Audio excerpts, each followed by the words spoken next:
Hello, I'm Stuart. Before we start, we want to share that this video uses AI for graphics and voice, but all the information is manually researched by our team. Here in the video, we will share the details for the Rainbow Six Siege error code 80X0000371E. The error reads Rainbow Six Siege server connection error. Rainbow Six Siege servers cannot be accessed. Please try again later. For more information, contact support.ubisoft.com.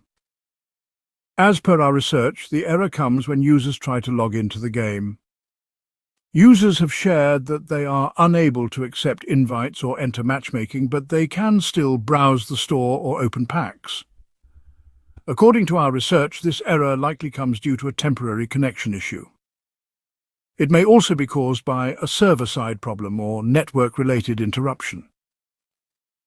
The first thing we suggest is to restart your device along with the network. Once restarted, try to log in again and check if the error still comes. If the error still comes, then check if you need to update the game. Simply go to the game settings and verify if any update is pending. If there is an update available, install it and see if the error still comes. If the error still persists, try connecting over a different Wi-Fi or mobile hotspot. This will help you confirm if the issue is related to your current network. So try this and check if the error still comes.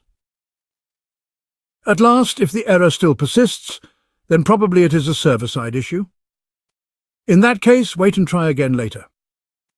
Meanwhile, you can check the game server status at ubisoft.com/n-ca/game/rainbow-6/siege/status to see if there's any ongoing maintenance or outage. Thanks for watching. This is all we have for the error. If this video helped, don't forget to like, share and subscribe. Have any questions or issues? Drop them in the comments below. See you in the next one.